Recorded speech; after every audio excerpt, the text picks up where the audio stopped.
Hi students, this is Adam Habib, Vice-Chancellor of Wits, and I'm really getting in touch to keep you up to date about what is happening in the Wits community. You know, we live in surreal times. None of us expected to be living through a pandemic.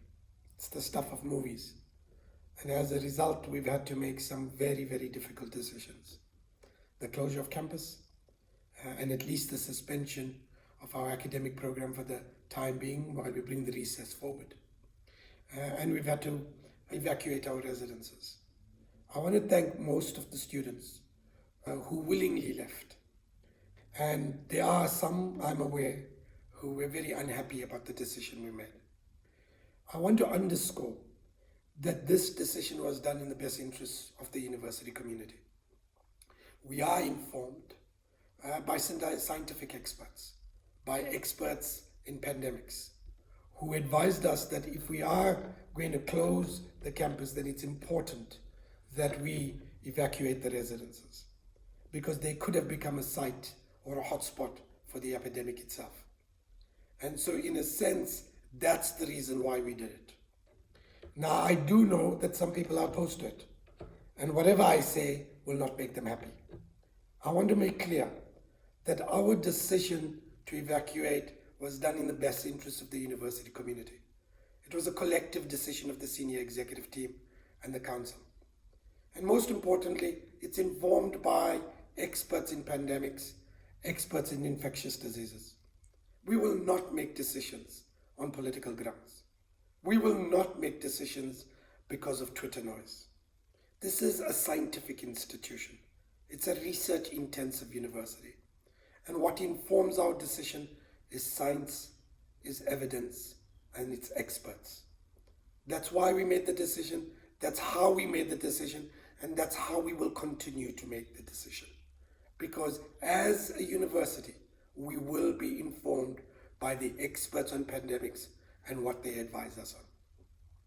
Having said this, a number of students have written to me asking, can they come back on the 1st of April? To be honest, I wish I could say yes. But in fact, we're not going to be opening up on the 1st of April. Our lockdown continues until the 16th of April, and the target for opening up our campus is probably the 20th of April. That date is of course dependent on how the pandemic evolves, whether the lockdown is extended, what the impact on our society is, whether we're prepared to go online. But it is likely that we will open up on the 20th of April. If we do, it will not be in a physical form. And that means that students will not be returning to campus on the 20th of April. We will probably be opening up in an online format, which means our courses are going to be offered online. Over the last couple of weeks, academics and professional and administrative staff have been working flat out to try and offer our courses online. At minimum, this is going to involve lecture notes being put on the management system, Sakai, voice notes, reading lists, and some face-to-face interaction in a video format. And there might be even more undertaken by individual academics. But at a minimum, those 4 elements will be part of our online format. We're hoping 90% of our students will be able to access it because they have access to smartphones of one kind or the other. We have negotiated with Vodacom and MTN and Telkom to zero rate our websites and those of other universities, which means that you will be able to access it without cost. We are aware, by the way, of the deep digital divides in our society. We are aware of the deep socio-economic divides in our society. There's still a small group of our students who don't have access to devices of one kind or the other.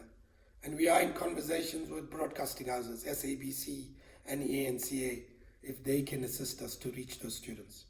We will also be offering support when we do open up face-to-face through the form of boot camps, extra classes, etc., so people catch up. Now, is it likely to be perfect? No.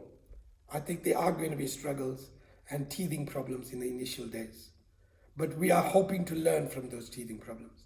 And so if there are problems, there will be hotlines that you can call into and effectively tell us that these are your problems, and we'll try to assist you as far as possible. But we need to become part of a collective community that tries to do learning under these very, very difficult circumstances. Please keep an eye for communiques in the coming days. Many communiques have been released by our communications department, keeping you informed about the pandemic, about the support structures that are going into place, about the support that is going to be there for online learning, etc. There'll be more communiques in the days ahead. I want you to remember, we will remain in touch. Keep safe out there.